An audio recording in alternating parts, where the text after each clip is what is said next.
Olá pessoal, hoje nós iremos estudar o capítulo número 3, que fala sobre montagem de computadores.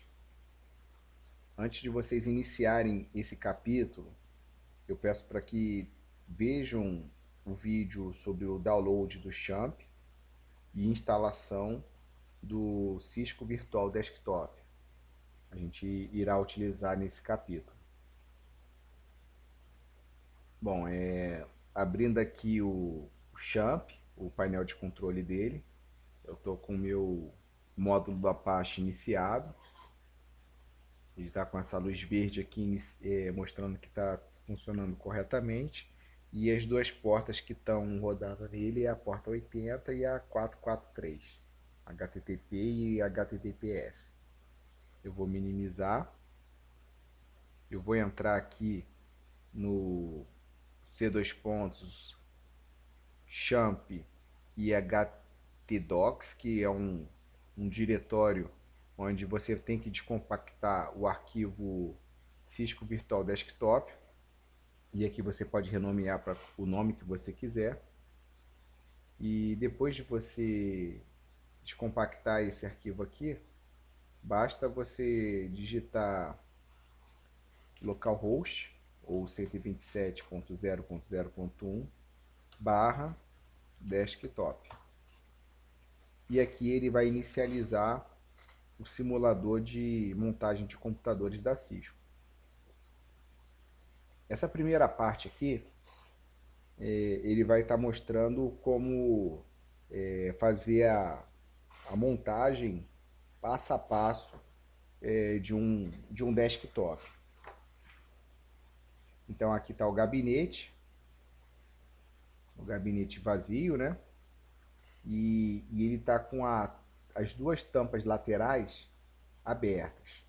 Então assim, o gabinete ele pode variar de pode ter diversas formas, tipos, e cada forma que você estiver trabalhando, cada tipo que você estiver trabalhando, você tem que abrir de alguma forma diferente. Esse gabinete aqui, por exemplo, foi desparafusado, esses três parafusos aqui desse lado, do outro lado também, e foi removida apenas a tampa lateral. Agora tem gabinetes, os gabinetes mais antigos que eu lembro, você tirava o invólucro do gabinete, das duas tampas laterais e a parte de cima, puxando isso aqui para a retaguarda, para trás. E aí ele vai estar tirando a parte que envolve o gabinete. E os gabinetes mais modernos, ele em vez de ter parafuso, ele possui uma chave de segurança aqui que você destrava ela e você consegue remover a tampa do gabinete. Antes de você fazer a montagem do computador, lembre-se da aula de segurança, que você tem que colocar uma manta antiestática embaixo dos componentes e, se possível, quando for mexer nos componentes mais pequenos e que possuem uma sensibilidade maior à eletricidade antiestática, né? A descarga antiestática, você tem que estar utilizando uma pulseira antiestática também. Então a primeira coisa que a gente vai fazer depois do gabinete estar aberto é a gente estar colocando uma fonte de alimentação. Então eu vou arrastar a fonte de alimentação aqui para próximo do computador e ele vai me dar a opção de movimentá-la e depois de inseri-la. Basicamente, para você montar, né, inserir a fonte de alimentação, é você olhar os furos aqui. Então veja, tem dois furos, um paralelo ao outro, e esse aqui um está mais acima do que o outro. E você tem que alinhar com esses furos aqui de baixo. Então tem um furo aqui e outro aqui. Então eu sei que essa parte que tem os furos diferentes é voltado para baixo. E aqui eu vou colocá-lo. Lembrando que verifique na sua fonte de alimentação a voltagem de entrada. Dependendo da sua região pode ser 110 ou 220. E depois você vai colocar o parafuso para prender bastante o seu gabinete. Não deixem o gabinete com apenas 2 parafusos, 3. Coloque todos os parafusos necessários e fixe bastante, porque essa aqui é uma peça, um componente do computador que ela gera muita vibração. Então você pode estar tendo, se você não colocar o parafuso corretamente, você pode estar tendo uma vibração, um barulho no seu computador desnecessário. E aqui a gente terminou a primeira parte, conectamos a fonte de alimentação no gabinete, vamos clicar em OK e vamos partir para a segunda parte, que é mexer na placa-mãe. Então veja, a placa-mãe ela não está conectada no computador, no gabinete ainda, ela está fora, em cima de uma manta antistática, e aqui a gente vai fazer a instalação de alguns componentes que não tem necessidade de você fazer ela dentro do gabinete, porque aí você vai ter um espaço mais reduzido e fica mais complicado de você fazer essa instalação. Então a gente vai seguir esses passos aqui para poder fazer a instalação desses componentes. Primeira coisa, ele pede para instalar o CPU. Então coloquei o processador em cima do slot do processador. Lembrando que o processador ele pode ser PGA ou VGA. Lembre-se do capítulo 1, eu vou colocar aqui a imagem para vocês lembrarem. O processador PGA ele possui esses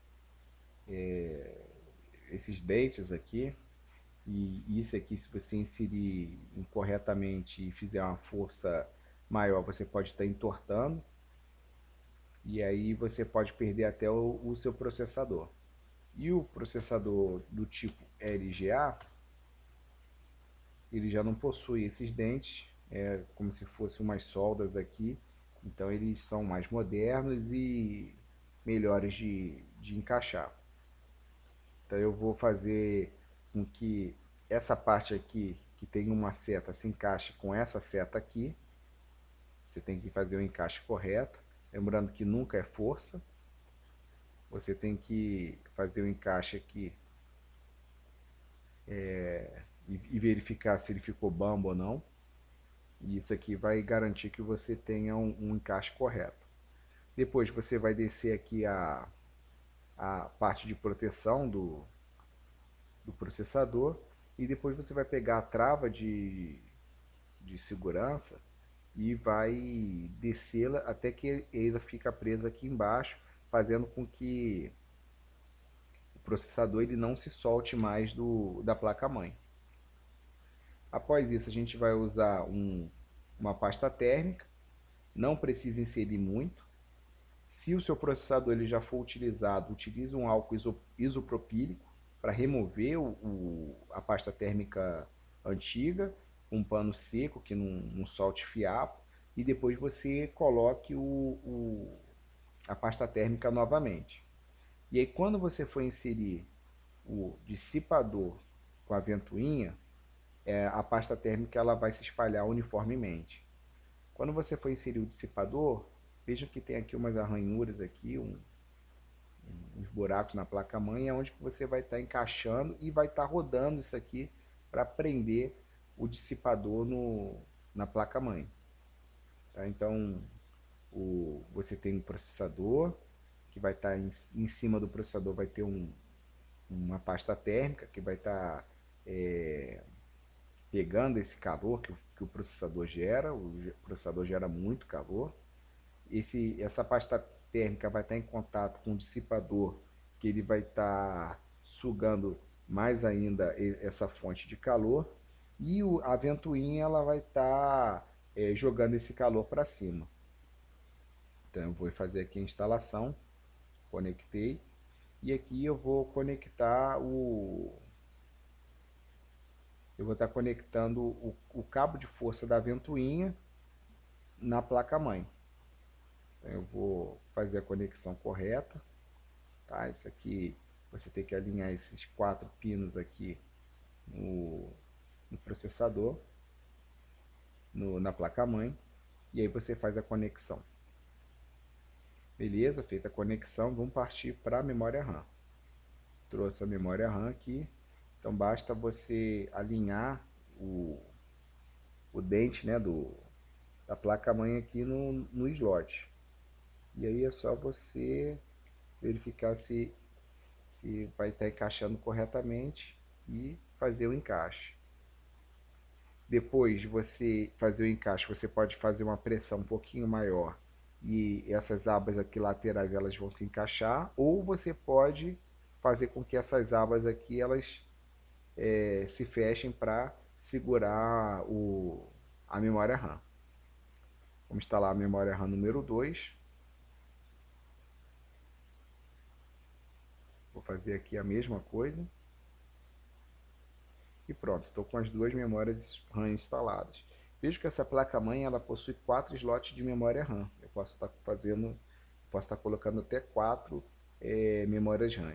Se você for colocar apenas duas, você vai seguir o esquema de cor. Então, se tem uma cor aqui, por exemplo, azul, do outro lado, você vai colocar na cor azul, que ela vai te dar uma melhor performance na memória RAM. E aqui você terminou de fazer a instalação desses dispositivos na memória RAM. E agora a gente vai fazer a instalação da memória... Você terminou de fazer a instalação dos dispositivos na placa-mãe, tá? E agora a gente vai instalar a placa-mãe no gabinete. Então tá aqui o gabinete. Nesse simulador aqui de montagem ele não mostra esse passo, mas aqui você, antes de você instalar a placa-mãe no gabinete, você ia colocar umas pecinhas de plástico para evitar que a placa-mãe ela tenha contato direto com o gabinete, tá? Aqui eu vou fazer o alinhamento. Posso alinhar aqui esses parafusos aqui, esses buracos aqui com esses aqui. E sempre lembrando que você vai ter que colocar os conectores de entrada e saída da placa-mãe voltado aqui para esse buraco que vai estar acondicionando esses componentes aqui. E eu vou fazer a instalação. Nesse simulador não mostra também, mas a placa-mãe ela vem com um conector tipo uma fechadura aqui que você ia estar fechando esse buraco de alumínio. E aí ele se encaixa direto aqui nesses componentes de entrada e saída. Para evitar que entre poeira, para melhorar a estética do computador, e aí você estaria fazendo um encaixe de fora para dentro. Bom, terminado isso aqui, o encaixe da placa-mãe, a gente vai parafusá-lo. Parafusou, completou a instalação da placa-mãe. Agora a gente vai fazer a instalação dos dispositivos, dos dispositivos complementares. Não seria bem o nome complementares, mas são dispositivos que você vai estar adicionando uma funcionalidade no computador. Por exemplo, essa placa-mãe, provavelmente ela já deve vir com a placa de vídeo on-board. Ela deve ter uma saída VGA aqui. Ou tem placas-mãe que não possui. Mas você pode estender a capacidade de vídeo dela. Você pode melhorar essa capacidade instalando uma placa de vídeo externa.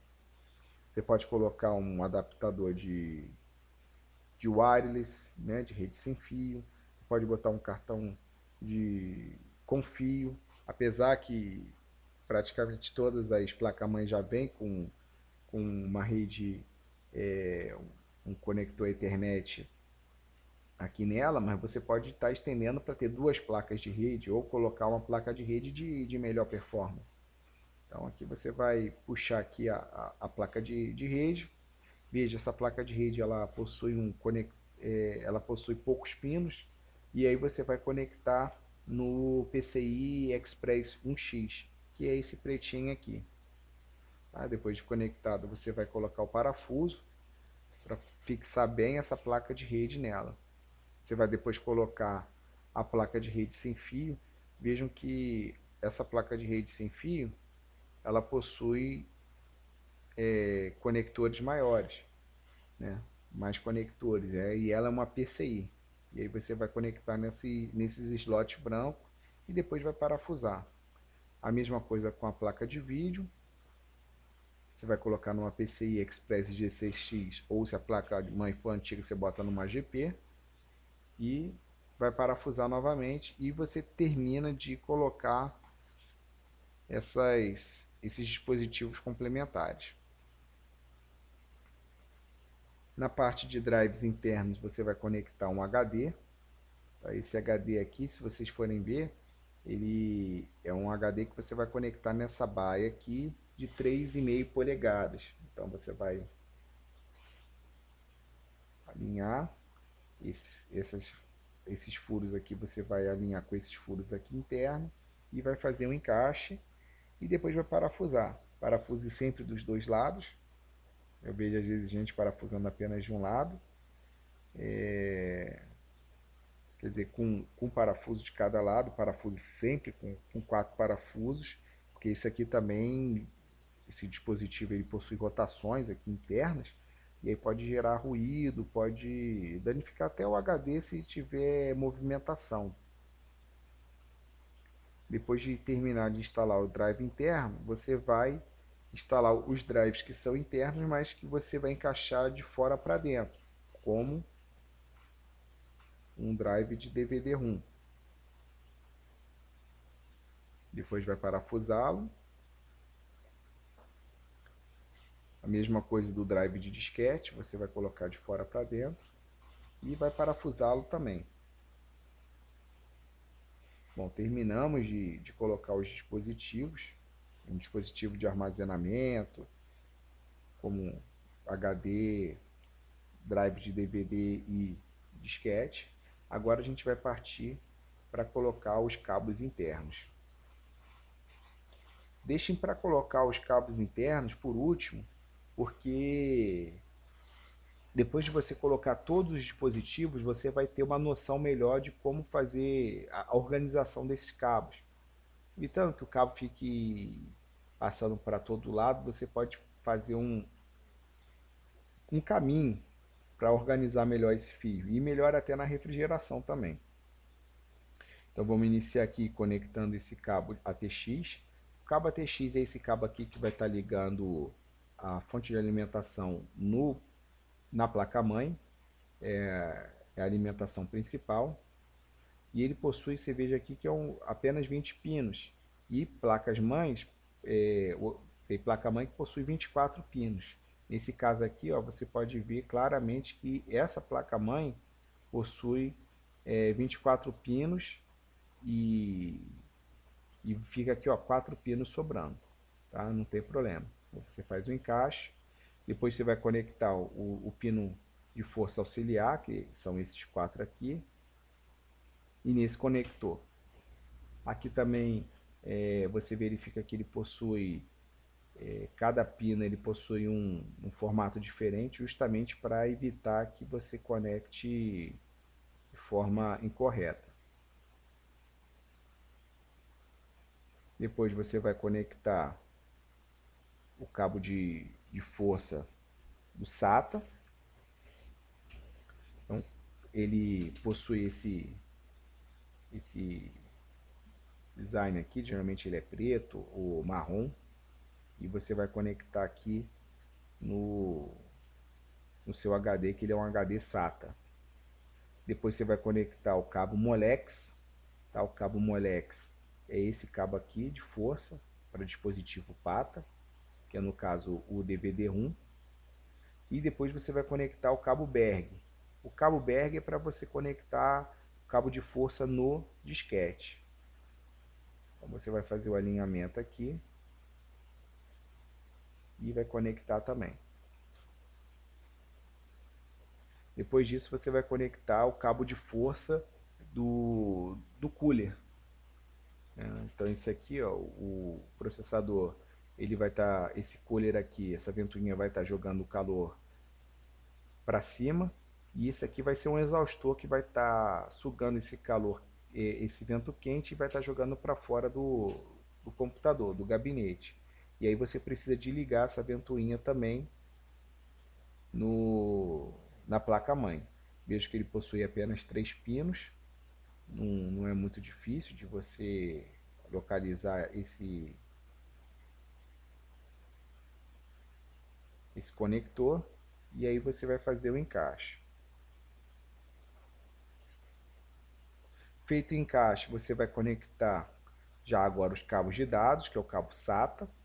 Então seria esse cabo aqui, geralmente ele é vermelhinho, laranja. Tá? E você vai fazer a conexão do cabo na placa-mãe. Então veja, ele tem essa ranhura tipo um L aqui. Então você tem que conectar ele seguindo aqui o desenho no slot. E aqui você vai conectar ele no HD. Veja que aqui ele não aparece o cabo de força, justamente para ajudar você a ver como é que você vai encaixar. Então tá aqui o L, eu vou ter que fazer esse L se alinhar com o L que está aqui embaixo. E aí vou fazer o encaixe. Logo quando ele termina, você vê que tem um cabo de força ligado também. É só para ajudar na visualização. Após isso, você vai conectar o cabo PATA, que é o cabo de dados para dispositivos PATA. E esse cabo aqui,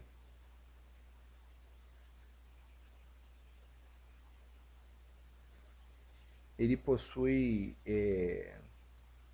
esse formato aqui. Deixa eu botar aqui para essa parte exposta aqui para fora, que ele vai ajudar você a conectar aqui nesse buraco aqui, né? Então ele já direciona como é que você vai fazer a instalação. E aqui você vai conectar no dispositivo PATA também. Veja que aqui é para cima, ranhura. Vamos lá. E pronto, e você faz a conexão. Aqui eu sem querer desconectei o cabo de força. Conectei novamente. E depois disso você vai conectar o cabo de dados do disquete.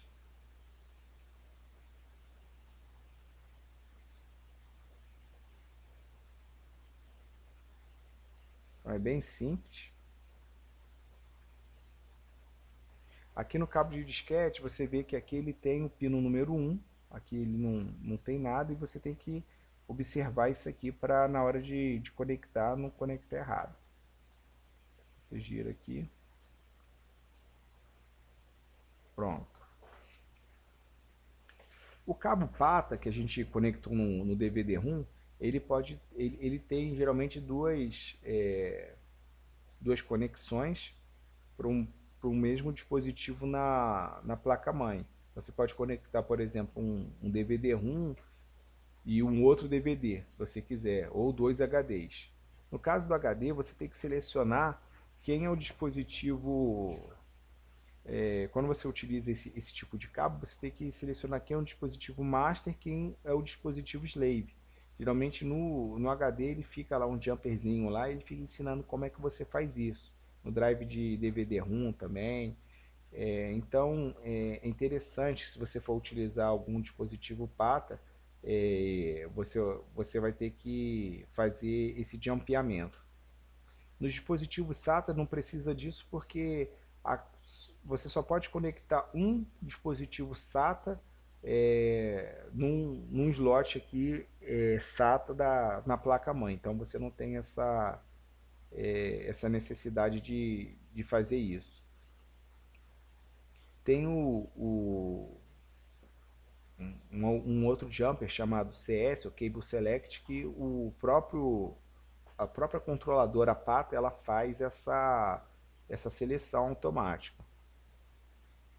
Na parte de cabos externos, a gente vai colocar aqui, a gente vai fechar, né, o gabinete, vai parafusá-lo,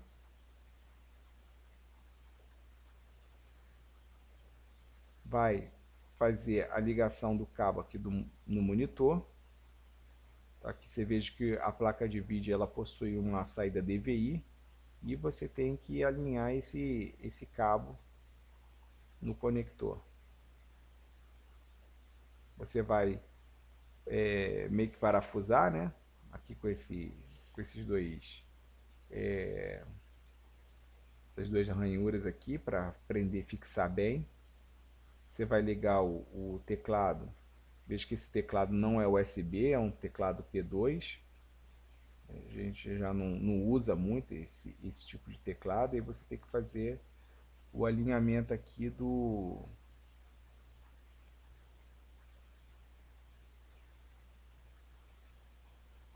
tem que fazer o alinhamento do teclado e do mouse. Vamos ligar o mouse também.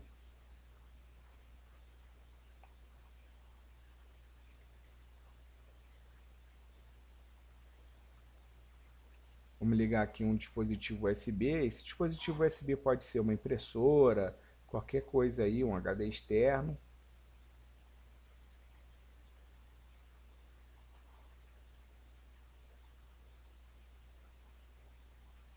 Um cabo de rede, se seu computador estiver conectado numa rede com fio.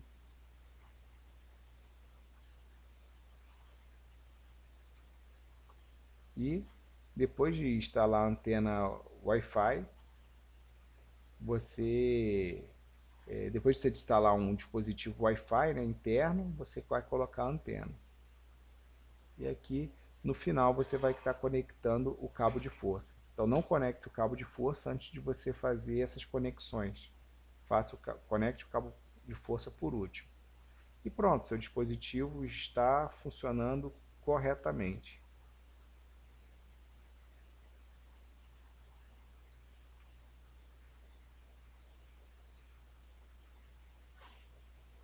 Esse aqui é o simulador de montagem de computadores de desktop da Cisco. Ele é bem interessante.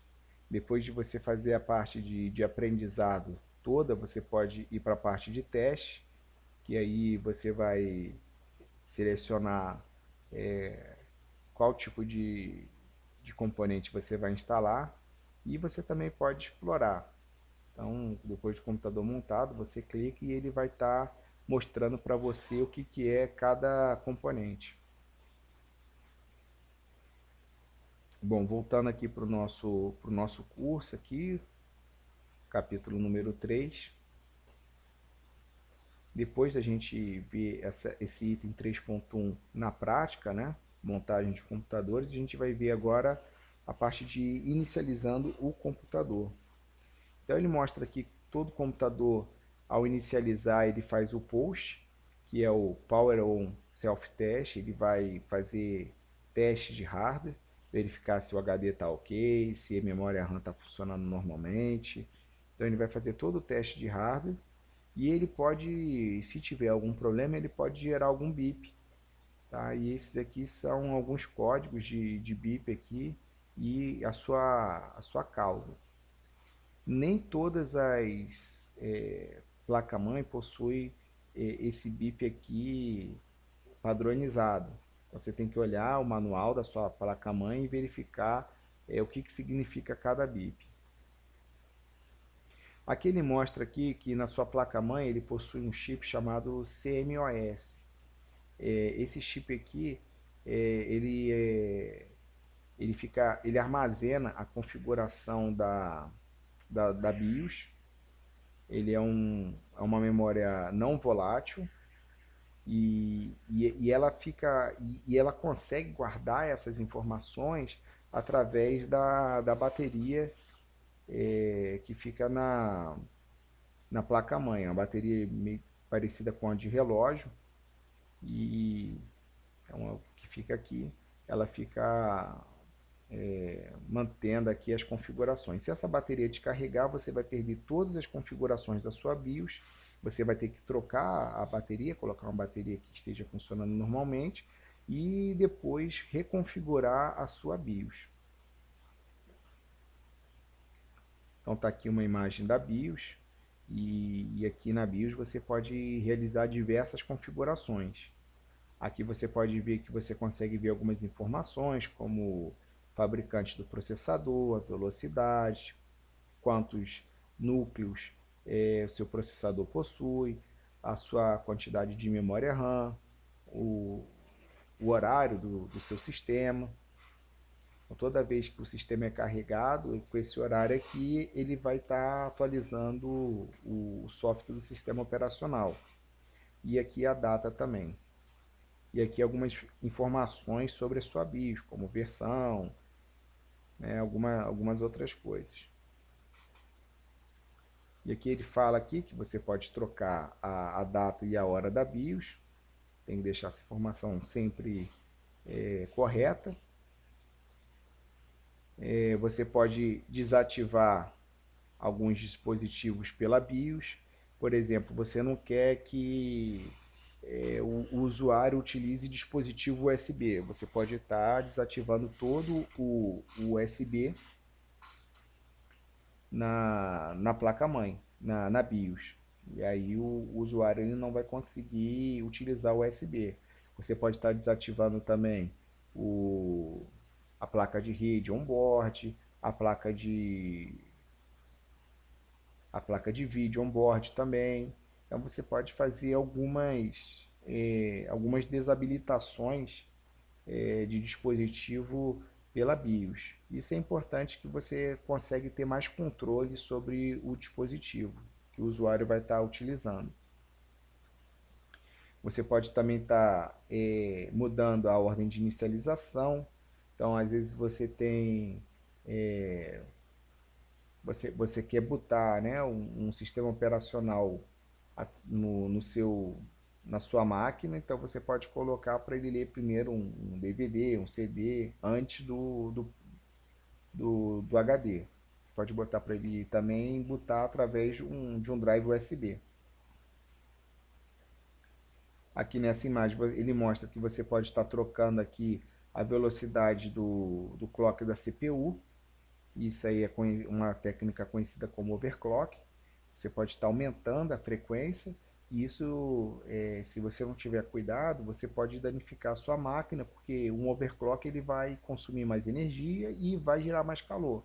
Se você não tem um dispositivo, um cooler, um dissipador ou algo do gênero que vai fazer o controle dessa temperatura, você pode danificar o seu processador. E aqui ele mostra também sobre configuração de virtualização que você mexe na BIOS. Então, eu mesmo estava mexendo nos laboratórios lá da Escola de Comunicações e não estava entendendo por que os computadores, apesar de ser Core i3, não estava virtualizando, não estava rodando máquinas virtuais. E aí depois eu fui ver que no próprio recurso lá da BIOS ele estava com a parte de virtualização desabilitada. Então eu habilitei e aí tudo funcionou normalmente. Se você não for virtualizar nada, você pode deixar esse recurso desligado até por segurança. Aqui mostra também sobre as senhas da BIOS, para você evitar que usuários mal intencionados ou usuários experientes tentem burlar o sistema, de colocar um outro sistema operacional, de mexer nessas configurações da BIOS. Você pode colocar uma senha, que aí o usuário, você vai dificultar, né, que esse usuário acesse a BIOS. E você na própria BIOS também você pode estar criptografando, né, através dessa plataforma aqui, Trust Platform Module, um chip aqui que você vai colocar criptografia nas suas unidades. Então, se uma pessoa tirar o seu HD e colocar em outro dispositivo, ele não vai conseguir ler porque esse dispositivo vai estar criptografado. É mais uma segurança física que você pode estar colocando, né, uma segurança lógica e física que você vai estar colocando no seu dispositivo. Na verdade é uma segurança lógica, né? Criptografia é segurança lógica. Mas, por exemplo, um exemplo de segurança física seria você colocar, por exemplo,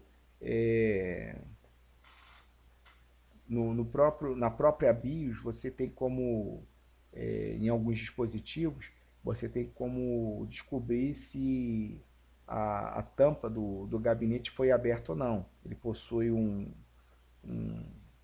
módulo lá que ele reconhece, né, quando foi aberto ou não, a tampa de segurança, então ele vai diagnosticar e vai te informar quando você fizer, quando entrar na BIOS novamente. Aqui você pode estar analisando aqui as tensões de voltagem do seu processador, da sua memória RAM, e isso é importante porque se você vê que está um número muito acima, muito abaixo, você está tendo alguma falha de componente, pode ser a sua fonte de alimentação que não está repassando esses dados com o valor correto, e aí você vai ter que fazer alguma atualização, alguma troca de componente. Tá? Aqui ele mostra aqui a velocidade do barramento, né, do processador, que a gente viu um pouco atrás. E na parte de atualizando uma máquina, né, o que eu posso passar para vocês que se você for atualizar seu computador, o computador está lento, tente colocar uma placa, uma memória RAM a mais, verifique sempre as características da sua memória RAM que você tem para você comprar uma memória RAM compatível. Se você quiser aumentar o seu dispositivo de armazenamento, coloque um outro HD. E até nessa parte do HD é interessante que você pode estar colocando um outro HD e você pode estar utilizando um RAID, né, que é um, é um, é um dispositivo que ele vai estar fazendo um backup ou melhorando aí a performance do seu HD. Então, dependendo do nível do RAID que você coloca, você pode fazer com que os seus dois HDs, por exemplo, tudo que estiver na informação de um HD, ele vai copiar, ele vai espelhar num outro HD. Então, se você perder um HD, você vai ter outro HD de reserva. Ou você pode fazer com que esses HDs eles virem um HD apenas, e aí você consegue jogar informação, um pouco de informação em um HD, um pouco de informação no outro, que você aumenta a velocidade do dispositivo. Eu acho que tem aqui em dispositivos de armazenamento. Nós temos aqui informações sobre o RAID. Então tá aqui, ó. O RAID 0 aqui, ele não tem redundância, tá? Então ele vai ter um maior desempenho, o seu HD ele vai trabalhar de forma mais rápida, mas como desvantagem ele não vai te dar proteção se falhar um HD. Aí o RAID 1 ele vai estar espelhando o disco, então tudo que tiver no disco 1 vai estar no disco 2. Se o disco 1 porventura falhar, você tem um disco 2 ainda. E aqui tem outros níveis de RAID, que ele vai fazer paridade, que ele vai fazer ele vai distribuir essa informação nos outros HDs, e às vezes se um HD falhar ele consegue recuperar essa informação. E o RAID você pode ter ele em hardware e em software. Em hardware você vai ter um nível de segurança muito melhor, né, porque ele vai estar na camada física. Agora o nível de software ele vai estar sendo emulado pelo sistema operacional.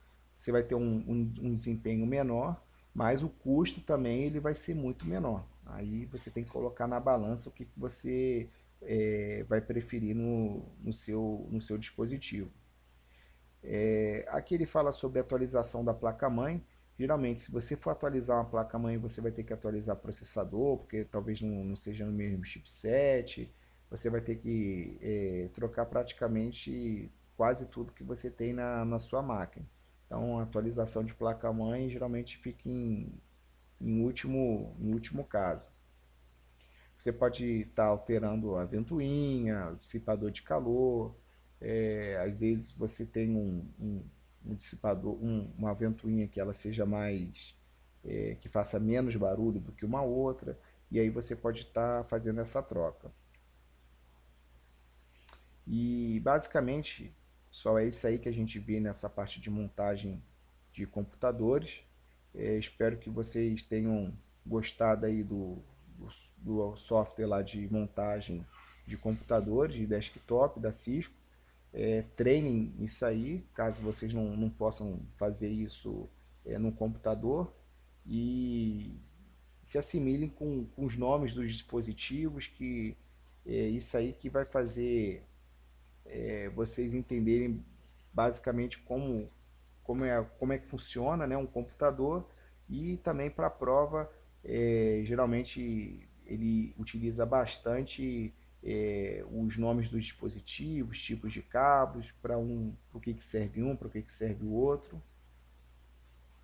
Bom, então agradeço aí a participação, a presença de vocês.